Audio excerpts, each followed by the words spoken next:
O cinema dos anos 80 nos deu clássicos atemporais que ficaram marcados na história da sétima arte, como Era uma Vez na América, Scarface ou Touro Indomável.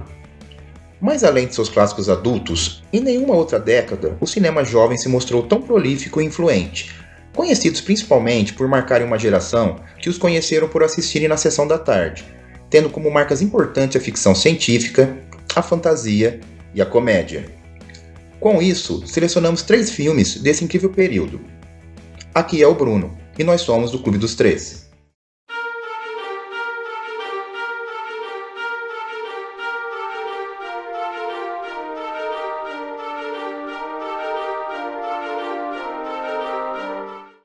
Alguns momentos da história do cinema simplesmente acontecem para serem reverenciados e lembrados para sempre, como num passe de mágica.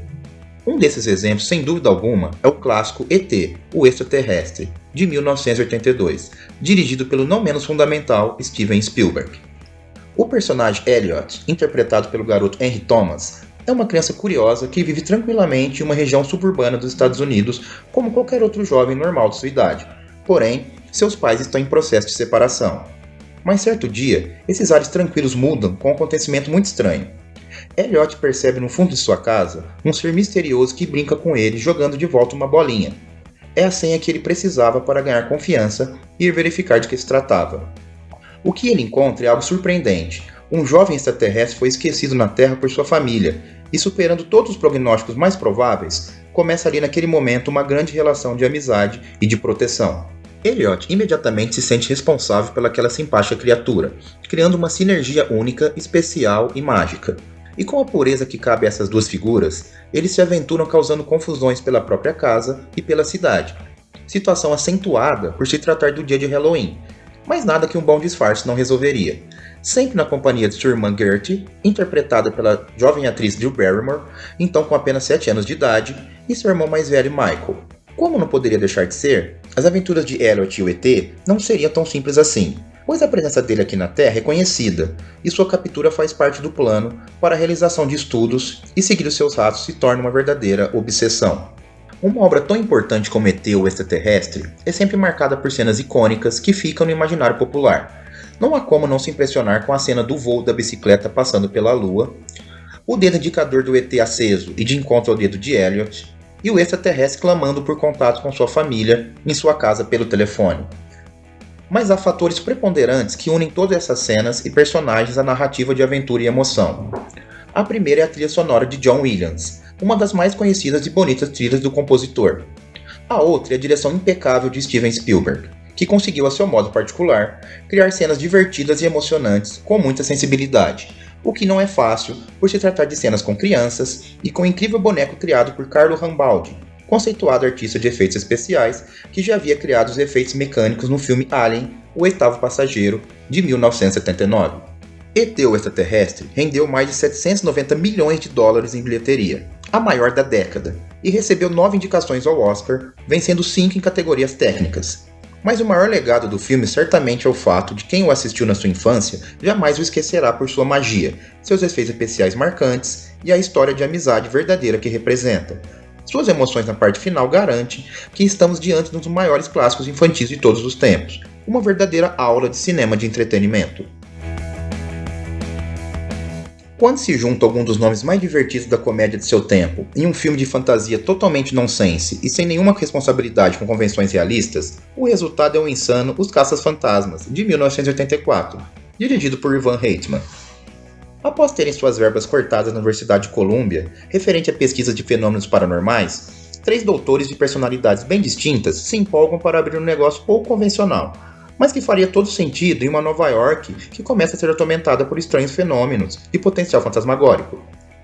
E é aí que o Dr. Peter Venkman, interpretado por Bill Murray, um verdadeiro charlatão que tem muita facilidade em manipular as pessoas, e o Dr. Raymond Stantz, interpretado por Dan Aykroyd, especialista em história da paranormalidade e metalurgia, e o Dr. Egon Spengler, interpretado por Harold Ramis, um total obcecado pela ciência, se juntam para uma aventura de outro mundo e fundam os Caça-Fantasmas, empresa especializada em aparições sobrenaturais. Para dar início, usam sua sede em um prédio do Corpo de Bombeiros abandonado e usam um carro reformado de uma funerária. Porém, o negócio demora um pouco a engrenar, e até tratado como piada pela sociedade. Até que um telefonema começa a mudar a história. A cliente Dana Barrett, interpretada por Sigourney Weaver, informa que estranhos acontecimentos em seu apartamento vêm acontecendo, com os objetos chamando pelo nome de Zoo. Com o aumento dos casos paranormais na cidade, um quarto caça-fantasmas é contratado. Trata-se de Winston Zeddemore, interpretado por Ernie Hudson. Outro importante personagem na trama é Louis Tully, interpretado pelo comediante Rick Moranis, que ao lado de Dana Barrett fazem uma dupla de vizinhos que acabariam se tornando figuras centrais na história por serem guardiões da chave e do portão referente a uma entidade milenar que está voltando e quer destruir o mundo, além de protagonizarem um divertido lado sexual entre personas fisicamente tão distintas. Apostando em situações absurdas e divertidíssimas, o diretor Ivan Reitman comanda algumas das cenas mais marcantes daquele período, mas uma em especial chama a atenção. O inesquecível gigante de marshmallow aterrorizando a cidade de Nova York até o desfecho final com os Ghostbusters no topo do prédio. O carisma que exala nesse incrível momento marcaria toda uma geração e levaria o filme a uma inevitável franquia de muito sucesso, com continuações e novas leituras desse universo que lotam os cinemas até hoje. Além, claro, do seu potencial em vendas de produtos licenciados dos mais variados, desde bonecos, games e colecionáveis de todos os tipos. Dois pontos técnicos do filme chamam a atenção. Um são seus incríveis efeitos especiais e maquiagem em relação aos fantasmas e demônios, podendo citar aqui aparições de figuras marcantes como o fantasma Geleia, o deus sumeriano Gozer e o demônio Zu, além de sua incrível trilha sonora, composta por Elmer Bernstein, e claro, sua icônica canção-tema, interpretada por Ray Parker Jr., um hit eterno, que anima qualquer festa em todas as épocas que se imaginem. Apesar do descompromisso total e a diversão infinita, veja ainda uma análise crítica sobre o funcionamento necessário dos serviços públicos norte-americanos e uma preocupação ambiental que desde aquela época já vinha em tona, inclusive com o personagem Walter Peck, que representa um inspetor ambiental preocupado com as operações das atividades paranormais. Independente de qualquer coisa, Os Caça-Fantasmas entrou para a história do cinema pipoca e marcou a cultura pop para sempre. Quando se é adolescente, nossas aspirações são sempre coisas muito simples e a vida é uma eterna e empolgante expectativa. Qualquer atitude que foge da convencionalidade e do marasmo é um momento de visceralidade e empolgação, como se a vida de fato valesse a pena totalmente naquele instante. Nada resume mais essas sensações do que o filme Curtindo a Vida Doidado, de 1986, dirigido por John Hughes, icônico diretor de outro clássico juvenil do calibre de O Clube dos Cinco. Ferris Bueller, interpretado por Matthew Broderick, é um adolescente que está no último ano do colégio. Certo dia, ao acordar, ele tem uma vontade incontrolável e que parece uma ideia irresistível e transgressora pelo seu status atual. Por que não matar a aula e sair pela cidade aproveitando todas as possibilidades de diversão que isso gera? Após se fingir de doente para enganar seus pais, Ferris sai em companhia da sua namorada Sloane, interpretada por Mia Sara, e seu melhor amigo, o depressivo Cameron, interpretado por Alan Huck. Para conseguir viver essa aventura, Ferris ainda conta com a fúria de sua irmã, que não se conforma com sua facilidade em se livrar dos problemas, e também do caricato diretor da escola, que tenta provar que Ferris está enganando todo mundo, e faz de tudo para acabar com essa festa, fazendo a função de vilão. Mas ele em nenhum momento se intimida, e segue em frente para, pelo menos naquele dia, literalmente, curtir a vida doidado. O que mais me impressiona em Curtindo a Vida Doidado é que, mesmo com sua premissa absurdamente simples, o personagem de Ferris Bueller consegue cativar e criar empatia com o jovem que o assiste. Afinal, quem na adolescência não sonhou em matar um dia chato de aula para sair pelas ruas da cidade sem nenhum tipo de responsabilidade ou compromisso, e sem a supervisão de nenhum adulto controlador? O diretor John Hughes conseguiu capturar em apenas um personagem um verdadeiro sentimento de uma geração. Isso se evidencia em frases marcantes como: a vida passa rápido demais. Se você não parar de olhar para ela de vez em quando, pode acabar perdendo. Ou até mesmo, como espera que eu vá à escola num dia como esse?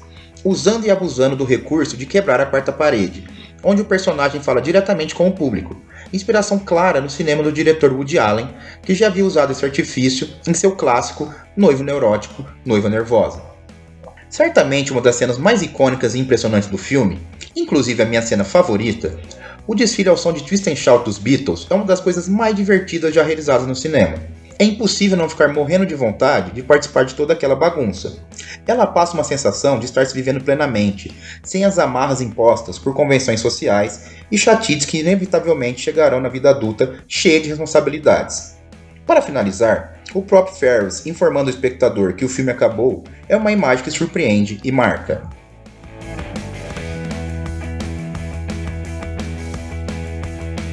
Acabar de estudar pela manhã, ficar de bobeira em casa, pegar um pacote do seu biscoito favorito e ir assistir Curtindo a Vida Doidado na sessão da tarde. Nós não sabíamos na época, mas isso era a verdadeira definição de felicidade. Mas sem dúvida alguma, ao assistir o filme nos dias de hoje, ao menos por alguns momentos, essas incríveis sensações voltam instantaneamente, fazendo tudo valer a pena. Essas são 3 dicas de filmes do cinema jovem dos anos 80.